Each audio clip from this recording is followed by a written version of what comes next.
Aqui na Hiper FM estás comigo, André Silva, e com a Filipa Custóias, nutricionista. É uma pitada de nutrição para saberes aquilo que deves e não deves comer, qual a melhor forma de comer e também já agora, porque começámos na passada semana a falar sobre isto, a melhor forma de ler os rótulos. Filipa, antes disso, como é que tu estás?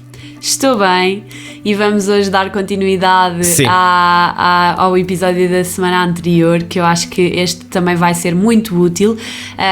O da semana passada foi assim curtinho, mas que acho que a mensagem chegou, passou, pronto, acho que é importante. Sim. Eu posso resumir que é a tabela de ingredientes num produto está, por exemplo, a ordem. Se aparece o ingrediente que aparece em primeiro é o que existe em maior quantidade. Em maior quantidade, isso mesmo. Bravo. Pronto, isto está do maior para o mais pequeno, exatamente.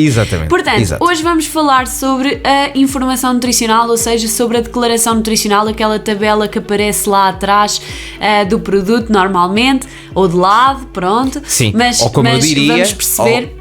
Ou como eu diria, a forma como eu descobri que o ketchup é baixo em calorias. Bom, exatamente.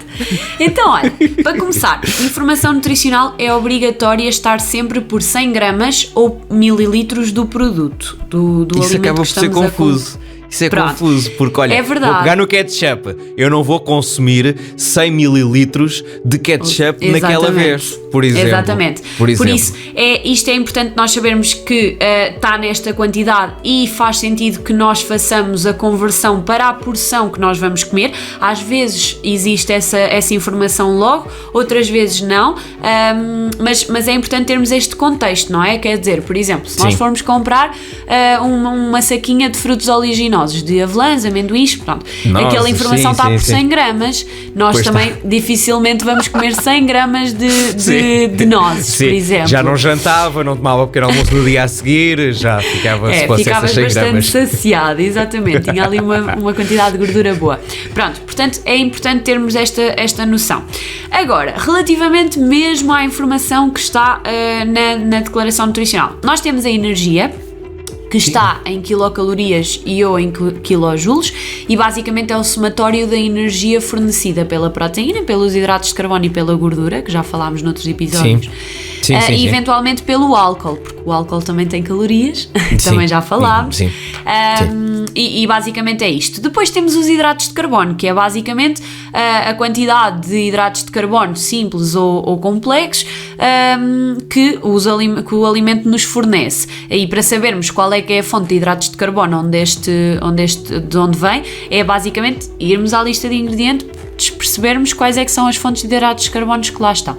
Depois temos os hidratos de carbono dos quais açúcares, e aqui é importante termos uma especial atenção, porque estes hidratos de carbono dos quais açúcares têm os naturalmente presentes nos alimentos e os adicionados, e mais uma vez para nós percebermos qual é que é a fonte deles, temos que ir à tabela, à lista de ingredientes, e aqui é importante nós termos uma questão em atenção, que é: o açúcar nem sempre vem discriminado só como açúcar. Não vai lá, açúcar. Às vezes vai, muitas vezes vai. Mas ainda assim existem outras formas de disfarçar, digamos assim, não é disfarçar, são outros produtos, mas que são açúcar na mesma, têm outros nomes, exatamente. Sinónimos da palavra açúcar. Como é o caso, por exemplo, da sacarose, da glicose, da maltose, da frutose, o xarope de qualquer coisa, normalmente acabam em ose, portanto já conseguem mais ou menos identificar, e isto é açúcar na mesma. Por exemplo, o mel também é utilizado para adoçar e também acaba por ser um açúcar simples, mas que normalmente vem discriminado como mel. Pronto. E por fim, temos os adoçantes. Melose. E por fim temos os adoçantes que podem ou não ser calóricos, que normalmente terminam em ol, sorbitol, xilitol, maltitol, pronto.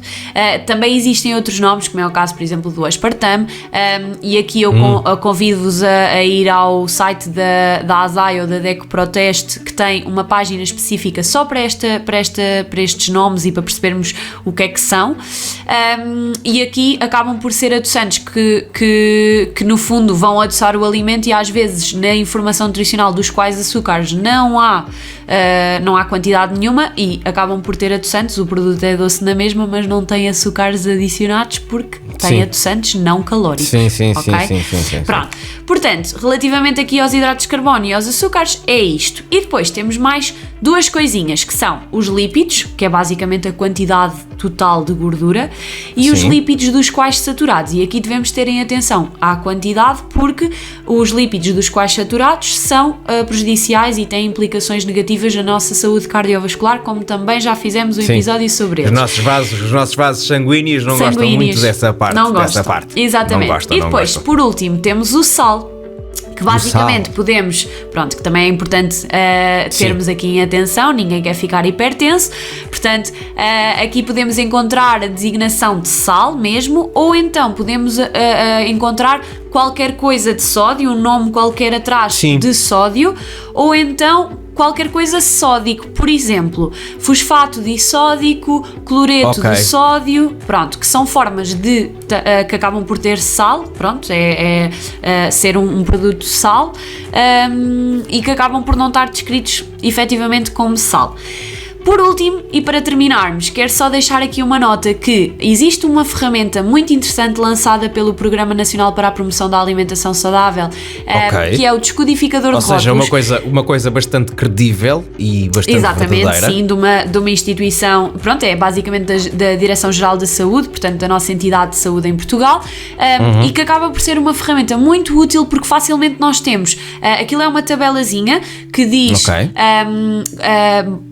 no fundo tem um código de cores em que nós percebemos se aquele alimento tem, por exemplo, a gordura no vermelho, no amarelo, no verde, conforme a quantidade, e acaba por ser muito prático às vezes termos na carteira ou no telemóvel, podemos facilmente ver durante as compras, por exemplo, para percebermos, olha, este produto é interessante, não é? Pronto. E acaba por nos facilitar realmente a leitura dos rótulos, porque percebemos se aquela quantidade é muito, se é pouco, se o que é, porque efetivamente é importante nós percebermos o que é que temos que ter em conta, mas que quantidades é que são interessantes ou não.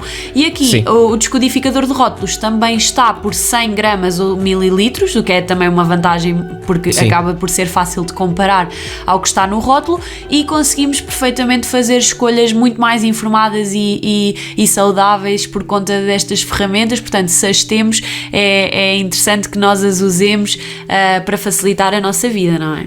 Até porque acredito que vamos falar nisto mais à frente, para percebermos, na verdade, através desse descodificador de rótulos, se o produto é realmente light, como ele diz que é, ou se o produto realmente é rico em qualquer coisa, como ele diz que é. Exatamente, pronto. Acaba por nos ajudar então, também nisto. É isso.